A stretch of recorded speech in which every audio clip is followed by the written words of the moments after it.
Hello friends, welcome back to my channel. ನಾವಿವತ್ತು ಶಾವಿಗೆ ಪಾಯಸ ಮಾಡ್ತಾಯಿದ್ದೀನಿ.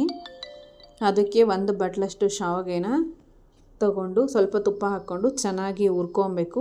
ಹುರ್ಕೊಂಡು ಅದನ್ನು ಪ್ಲೇಟಿಗೆ ಸಪ್ರೇಟ್ ತೆಗೆದಿಟ್ಕೊಂಡು ಒಲೆ ಮೇಲೆ ಒಂದು ಪಾತ್ರೆ ಇಟ್ಕೊಂಡು ಆ ಪಾತ್ರೆ ನೀಟಾಗಿ ಕ್ಲೀನಾಗಿ ಇಟ್ಟಿರಲಿ. ಅದಕ್ಕೆ 1 ಗ್ಲಾಸಷ್ಟು ಹಾಲನ್ನ ಹಾಕ್ಕೊಂಡು ಅದ್ರ ಜೊತೆಗೆ 1 ಗ್ಲಾಸಷ್ಟು ನೀರನ್ನ ಸೇರಿಸ್ಕೊಬೇಕು. ಏಕೆಂದರೆ ಹಾಲು ಬೇಕಂದರೆ 2 ಗ್ಲಾಸ್ ಪೂರ್ತಿ ಹಾಲನ್ನೇ ಹಾಕ್ಕೊಬೋದು, ಇಲ್ಲಾಂದರೆ 1 ಗ್ಲಾಸ್ ಹಾಲು 1 ಗ್ಲಾಸ್ ನೀರು ಬೇಕಾದರೂ ಹಾಕ್ಕೊಬೋದು. ಬಟ್ ನಾನು 1 ಗ್ಲಾಸ್ ಹಾಲು 1 ಗ್ಲಾಸ್ ನೀರನ್ನ ಹಾಕ್ಕೊತಾ ಇದ್ದೀನಿ ಇಲ್ಲಿ. ಅದನ್ನು ಎರಡನ್ನೂ ಸ್ವಲ್ಪ ಚೆನ್ನಾಗಿ ಬಿಸಿ ಆಗೋವರೆಗೂ ಇಟ್ಟಿರೋಣ. ಅದು ಸ್ವಲ್ಪ ಬಿಸಿಯಾಗಿ ಕುದಿಯೋಕ್ಕೆ ಸ್ಟಾರ್ಟ್ ಆಗ್ತಾ ಇದ್ದಂಗೆನೇ ಒಂದು ಚಿಕ್ಕ ಬೌಲಷ್ಟು ಸಕ್ಕರೆನ ಹಾಕ್ಕೊಳ್ಳೋಣ.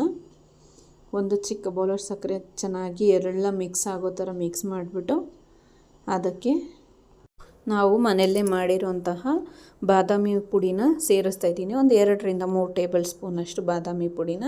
ಇದು ನಾನು ಮನೆಯಲ್ಲೇ ಮಾಡ್ಕೊಂಡಿರೋ ಬಾದಾಮಿ ಪುಡಿ. ಹೊರಗಡೆಯಿಂದನೂ ತೊಗೊಂಡು ಬಂದು ಹಾಕ್ಕೋಬೋದು, ಹಾಕಿದ್ರೆ ಚೆನ್ನಾಗಿರುತ್ತೆ. ನೆಕ್ಸ್ಟ್ ಇದೆಲ್ಲ ಬಿಸಿ ಕುದೀತಾಗ್ತಾ ಇದ್ದಂಗೆನೇ ಹುರಿದಿಟ್ಕೊಂಡಿರೋ ಶಾವಿಗೆ ಇರುತ್ತಲ್ವ, ಅದನ್ನು ಅದರೊಳಗಡೆ ಹಾಕ್ಬಿಟ್ಟು ಚೆನ್ನಾಗಿ ಮಿಕ್ಸ್ ಮಾಡಬೇಕು. ಮಿಕ್ಸ್ ಮಾಡಿಬಿಟ್ಟು ಒಂದು 2 ರಿಂದ 3 ಕುದಿಯೋವರೆಗೂ ವೆಯ್ಟ್ ಮಾಡಿ. ಅದು ಸ್ವಲ್ಪ ಎಲ್ಲ ಚೆನ್ನಾಗಿ ಮಿಕ್ಸ್ ಆಗ್ತಿದ್ದಂಗೆನೇ ಅದಕ್ಕೆ ಸ್ವಲ್ಪ ಏಲಕ್ಕಿ ಪುಡಿನ ಸೇರಿಸ್ಕೊಳ್ಳೋಣ. ಏಲಕ್ಕಿ ಪುಡಿನ ಕೊನೆಗೆ ಹಾಕೋದ್ರಿಂದ ಒಳ್ಳೆ ಘಮ ಹಾಗೆ ಇರುತ್ತೆ, ಏಲಕ್ಕಿದು ಘಮ ಹಾಗೆ ಇರುತ್ತೆ. ಅದೆಲ್ಲ ಚೆನ್ನಾಗಿ ಮಿಕ್ಸ್ ಮಾಡಿದೆ. ಒಂದು 80 to 90% ಕುಕ್ ಆಗ್ತಾಯಿದ್ದಂಗೆನೇ ಅದನ್ನು ಒಂದು ಪ್ಲೇಟ್ನ ಮುಚ್ಚಿಬಿಟ್ಟು ಕ್ಲೋಸ್ ಮಾಡಿಬಿಟ್ಟು ಇಟ್ಕೊಬೇಕು. ಇಟ್ಬಿಟ್ಟು ಒಂದು 5 ರಿಂದ 10 ನಿಮಿಷ ಬಿಟ್ಟರೆ ಆ ಹಾಲು ಎಲ್ಲನೂ ಚೆನ್ನಾಗಿ ಶಾವಿಗೆ 80-90% ಆಗಿರುತ್ತಲ್ವ, ಅದರ ಎಲ್ಲ ಅಬ್ಸರ್ವ್ ಮಾಡ್ಕೊಳುತ್ತೆ. ಫುಲ್ಲು ಕುಕ್ ಮಾಡಿದ್ರೆ ಫುಲ್ ಎಲ್ಲನೂ ಮೆತ್ತಗಾಗ್ಬಿಡುತ್ತೆ. ಈ ಥರ ಮಾಡೋದ್ರಿಂದ ಶಾವಿಗೆ ಫುಲ್ಲು ಉದುರಾಗಿ ಬರುತ್ತೆ. ಇದಕ್ಕೆ ನಾನು ದ್ರಾಕ್ಷಿ ಮತ್ತು ಗೋಡಂಬಿನ ತುಪ್ಪದಲ್ಲಿ ಹುರಿದ್ಬಿಟ್ಟು ಮೇಲ್ಗಡೆಯಿಂದ ಹಾಕಿದೆ.